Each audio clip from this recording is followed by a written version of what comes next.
56 inch का सीना लिए हमारे प्रधानमंत्री, शेरों के साथ फोटो खिंचाने वाले हमारे प्रधानमंत्री, मैं देश नहीं झुकने दूंगा, मैं देश नहीं टूटने दूंगा जैसी कविताएं पढ़ने वाले हमारे प्रधानमंत्री आखिर कब बोलेंगे, कब खून खौलेगा हमारे मोदी जी का। दोस्तों, पहले तो ट्रंप और अब ट्रंप के अधिकारी भी हाथ में तख्ती लेकर भारत के लिए जिस तरह के शब्दों का इस्तेमाल कर रहे हैं वो आप सुनेंगे तो आपको बुरा भी लगेगा और आपको गुस्सा भी आएगा। शेर के साथ फोटो खिंचाने से कोई शेर नहीं बन जाता, शेर दिल होने से शेर बनता है। प्रधानमंत्री नरेंद्र मोदी देख पाए हो ना देख पाए हो तो प्लीज मेरा ये वीडियो देख लें, क्योंकि गोदी मीडिया तो ऐसी खबरें उनको दिखाता नहीं है। दोस्तों, ये हैं व्हाइट हाउस की प्रेस सेक्रेटरी कैरोलीन लिवाडिट। ये इनका बाकायदा वीडियो व्हाइट हाउस ने खुद शेयर किया है उनके यूट्यूब चैनल में। ये एक बात कह रही है भारत के लिए हाथ में तख्ती लेकर। मैं चाहती हूँ कि बिना लफ्ज़बाजी के आपके सामने वो बात ही मैं रख दूँ ताकि आप खुद तय करें कि अमेरिका जिस तरह का व्यवहार भारत के साथ कर रहा है, लगातार कर रहा है, हर दिन कर रहा है, आखिर मोदी जी का ये सब सुनकर कब खून खौलेगा। बाकायदा प्रेस कॉन्फ्रेंस में हाथ में तख्ती लेकर प्रेस सेक्रेटरी, ट्रंप की प्रेस सेक्रेटरी देखिए भारत के लिए किस तरह के शब्दों का इस्तेमाल कर रही हैं, सुनिए। But the rate of tariffs across the board, if you look at Canada, since you brought it up, American cheese and butter, nearly 300% tariff. You look at India, 150% tariff on American alcohol. You think that's helping Kentucky bourbon be exported into India? I don't think so. तो Canada का जिक्र कर रही थी press secretary. Canada से हमको कोई मतलब नहीं है। बर्बन एक विस्की है दोस्तों, विस्की का ब्रांड है, अमेरिकन विस्की है बर्बन।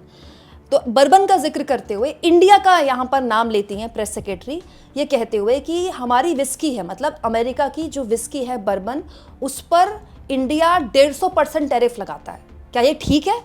ये कह रही है प्रेस सेक्रेटरी इंडिया के लिए कि हमारी विस्की पर भारत 150% टैरिफ लगाता है। क्या ये ठीक है? आगे सुनिए, आगे जो बात बोल रही हैं वो तो और चिंताजनक है। आगे वो क्या बोल रही हैं? 100% tariff on agricultural products from India. इसके बाद वो भारत का जिक्र फिर से करती हैं कि भारत कृषि प्रोडक्ट्स पर, मतलब कृषि क्षेत्र के प्रोडक्ट्स पर 100% टैरिफ लगाता है। और ये जानकारी वो दे रही हैं कि भारत जो है कृषि सेक्टर पर 100% टैरिफ लगाता है, मतलब अमेरिका से जो कृषि का सामान अगर आ रहा है, एग्रीकल्चर का सामान आ रहा है, तो वो उसमें 100% टैरिफ लगता है, मतलब वो 100% महंगा हो गया, ठीक है। और वहाँ की विस्की पर 150% टैरिफ लगाता है। आगे वो क्या कह रही हैं ट्रंप के लिए, सुनिए। President Trump believes in reciprocity, and it is about dang time that we have a president who actually looks out for the interests of American businesses and workers. And all he's asking for at the end of the day are fair and balanced trade practices, and unfortunately, Canada has not been treating us very fairly at all over the... तो Canada का जिक्र करते हुए ये कह रही हैं वो कि प्रेसिडेंट ट्रंप, आखिरकार हमारे पास कोई ऐसा राष्ट्रपति है जो अमेरिका के बिजनेसेस को प्रिवेंट करना चाहता है, उनको प्रोटेक्ट करना चाहता है ताकि हमको बराबरी का टैरिफ लगे। हम पर कोई 150% टैरिफ लगा रहा है, भारत हम पर 100% टैरिफ लगा रहा है, ये सब नहीं चलेगा, ठीक है। तो पहली बात तो अमेरिका वाले ये बताएं कि ये जो परम ज्ञान है कि इतना टैरिफ लगाता है भारत, कोई पहली बार तो लगा नहीं रहा, ट्रंप के आने के बाद तो लगाया नहीं है, इससे पूर्व की सरकारों में भी लगता रहा, ठीक है। ट्रंप इससे पहले राष्ट्रपति थे तब भी लगता रहा। तो ये परम ज्ञान ट्रंप को अभी आया है क्या टैरिफ के मामले में? और दूसरा, भारत अगर अमेरिका के प्रोडक्ट्स पर टैरिफ लगाता है तो उसके अपने हित हैं। भारत अगर एग्रीकल्चर के प्रोडक्ट्स पर, अमेरिका के प्रोडक्ट्स पर टैरिफ नहीं लगाएगा तो यहाँ का किसान मर जाएगा। वो अलग बात है कि ये सरकार यहाँ के किसानों से बात करने को राजी नहीं है। एमएसपी की मांग को लेकर लगातार किसान एक साल से धरने पर बैठे हुए हैं, उनसे बात करने को राजी नहीं है। किसान लगातार आंदोलन करते हैं, उनसे बात करने को राजी नहीं है। लेकिन सच्चाई ये है दोस्तों कि जीडीपी का भी जो स्थिति है वो किसान यानी कृषि सेक्टर ही उसको उठाए हुए है। तो अगर हमने अमेरिका के एग्रीकल्चर प्रोडक्ट्स के लिए मार्केट खोल दिया तो मर जाएगा हमारा किसान। इसीलिए आज से नहीं, आज के पूर्व की सरकारों में भी एग्रीकल्चर सेक्टर पर 100% टैरिफ लगाता रहा है भारत, ताकि उसका अपना किसान बचा रहे। और दूसरी बात है दोस्तों, अमेरिका की विस्की पर 150% टैरिफ लगाने की, तो इसके पीछे भी अपने हित होते हैं। देखिए, अगर कोई बहुत शौकीन है विस्की पीने वाला तो वो महंगी विस्की पी सकता है। आप जाएंगे किसी बार में तो आपको इस ब्रांड की विस्की मिल जाएगी जिस ब्रांड का वो जिक्र कर रही थी। लेकिन जो वो नहीं अफोर्ड कर सकता, फिर वो भी विस्की खरीदता है जो भारत में बन रही है, ठीक है। ये जो विस्की है जिस पर भारत 150% टैरिफ लगा रहा है, ये हर कोई नहीं खरीद पाता, इसलिए सस्ती विस्की खरीदता है जो भारत में बन रही है, जिसमें भारत के लोगों को रोजगार मिलता है, जिसमें भारत की इंडस्ट्री खड़ी होती है। तो उसके अपने हित हैं भाई। और तीसरी सबसे बड़ी इंपॉर्टेंट बात दोस्तों, अगर भारत इतने टैरिफ लगा रहा है तो अमेरिका एहसान नहीं कर रहा है भारत के टैरिफ झेल कर। अमेरिका के अपने हित हैं। ये वही अमेरिका है दोस्तों जिसने पाकिस्तान ने जब भी हम पर युद्ध थोपा कभी हमारा साथ नहीं दिया है। हमारे साथ रूस खड़ा था, पाकिस्तान के साथ तो अमेरिका खड़ा था। ये वही अमेरिका है दोस्तों जब भारत अपने आप को एक संपन्न न्यूक्लियर राष्ट्र के तौर पर बनाने के प्रयास कर रहा था तो हम पर प्रतिबंध लगाए थे अमेरिका ने।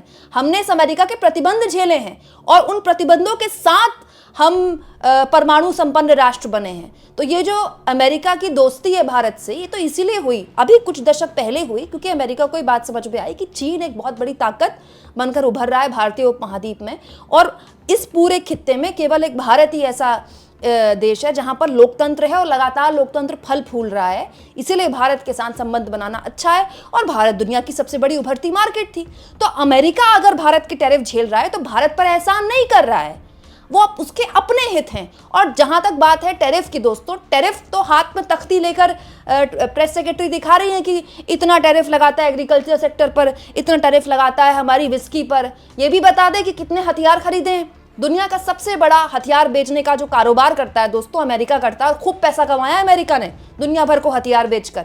तो भारत भी अमेरिका से हथियार खरीदता है, तो जेब तो भारत भी अमेरिका की बहुत भरता है। इसके बारे में तो कोई बात नहीं करता अमेरिका। हाँ, अमेरिका ये चाहता है कि हम रूस से हथियार खरीदना छोड़ दें और सारा का सारा हथियार हम उससे खरीदें। वो रूस जो मुश्किल वक्त में हमारे साथ खड़ा रहा, अमेरिका चाहता है कि उससे भी हम हथियार खरीदने बंद कर दें और अमेरिका से खरीदें। अब मजे की बात देखिए दोस्तों, वहां की प्रेस सेक्रेटरी हाथ में तख्ती लेकर भारत के लिए इस तरह की बयानबाजी कर रही है तब जब लगातार अमेरिका और भारत के बीच में ट्रेड डील पर बात हो रही है। सबसे पहले मैंने आपको अपने चैनल में एक खबर दिखाई थी जिसमें मैंने आपको विस्तार से बताया था कि किस तरह से भारत सरकार के जो कॉमर्स सेक्रेटरी हैं सुनील बरथवाल, इन्होंने पार्लियामेंट की standing committee of external affairs के सामने ये पेश हुए और इन्होंने एक्सटर्नल अफेयर्स कमेटी के सामने अपनी बात रखी और कहा कि यूएस और जो इंडिया है वो एक ट्रेड डील पर बात कर रहे हैं। देखिए यहाँ पर लिखा है, new Delhi was engage with Washington on a trade deal. और ये अच्छी बात है, अमेरिका और भारत के बीच में लंबे वक्त से ट्रेड डील लंबित है, हो जाए तो अच्छा है दोनों देशों के लिए। इसके अलावा ये भी यहाँ पर लिखा हुआ था कि इंडिया में escape reciprocal tariff which Trump has threatened from April 2। Trump ने धमकी दे दी थी भारत को कि 2 अप्रैल से वो भारत पर रेसिप्रोकल टैक्स लगाएंगे, मतलब जितना भारत टैरिफ लगाता है उतना ही अमेरिका टैरिफ लगाएगा। हालांकि ये धमकी तो ट्रंप मोदी को बगल में खड़े होकर दे चुके थे, तब भी मोदी कुछ नहीं बोले। लेकिन अब मोदी सरकार के अधिकारी एक्सटर्नल अफेयर्स कमेटी के आगे पेश होकर ये बोल रहे हैं कि हो सकता है कि 2 अप्रैल वाला ये रेसिप्रोकल टैक्स का जो ये मामला है जो ट्रंप ने बोला आगे ये ना लगे। और ये पॉसिबल है क्योंकि मैक्सिको और कनाडा पर भी टैरिफ लगाया था, फिर बाद में पोस्टपोन कर दिया ट्रंप ने। तो ट्रंप तो कुछ भी बोल देते हैं, ट्रंप कुछ भी कह सकते हैं, लेकिन बात यहाँ पर ट्रंप की नहीं ना दोस्तों, बात तो यहाँ पर भारत की है। पीयूष गोयल गए अमेरिका, किससे बात की, किससे मिले, क्या बात हुई, कुछ नहीं बताया। पीयूष गोयल की जिम्मेदारी बनती थी, संसद चल रही है, संसद में खड़े होकर बताएं कि उनकी क्या बात हुई है, देश को तो बताएं कम से कम। उनके अधिकारी कमेटी को बता रहे हैं। वैसे तो पीयूष गोयल संसद में खड़े होकर मोदी जी पर लंबी लंबे कसीदे पढ़ते हैं उनकी शान में, तो क्या उनकी जिम्मेदारी नहीं बनती कि वो संसद में आकर देश को भी बताएं कि एग्जैक्टली वहाँ पर क्या बात हुई है कि नहीं हुई है। दूसरी और सबसे इंपॉर्टेंट बात, ये सोशल मीडिया हैंडल है पीयूष गोयल का, दुनिया नमान की फोटो शेयर की है, एक फोटो शेयर नहीं की है अमेरिका में किससे बात हुई है, क्या बात हुई है। ये हाल तब है दोस्तों जब अमेरिका के राष्ट्रपति ट्रंप लगातार भारत पर अपमानजनक शब्दों का इस्तेमाल कर रहे हैं। एक्सपोज जैसे शब्दों का इस्तेमाल किया उन्होंने भारत के लिए कि उन्होंने भारत को एक्सपोज कर दिया पहली बार। मतलब दोस्त एक्सपोज नहीं करते हैं दूसरे को, दुश्मन एक्सपोज करते हैं। ट्रंप लगातार मर्यादा तोड़ रहे हैं और हमारी तरफ से ना तो मंत्री कोई कुछ बोल रहा है, प्रधानमंत्री तो क्या ही बोलेंगे। मतलब कितनी अजीब बात है दोस्तों, शेर के साथ फोटो खिंचाने से शेर बनता है क्या कोई, या 56 इंच का दावा करने से शेर बन जाता है कोई। ये मौका था ना कि भारत को कम से कम एक सख्त संदेश तो देना चाहिए था। पीयूष गोयल वहां गए, उन्होंने कम से कम वहां के अधिकारियों को इतना भी वो इन्फ्लुएंस नहीं कर पाए, इतना भी कन्विंस नहीं कर पाए कि कम से कम आप इस तरह की बयानबाजी मत कीजिए। पीयूष गोयल इंडिया आए नहीं थे और ट्रंप ने वहां बयान दे दिया था कि भारत मान गया है जीरो टैरिफ करने के लिए, हमने उसको मना लिया है। पीयूष गोयल ने हमको जानकारी नहीं दी, हमको जानकारी कहां से मिल रही है, ट्रंप की तरफ से।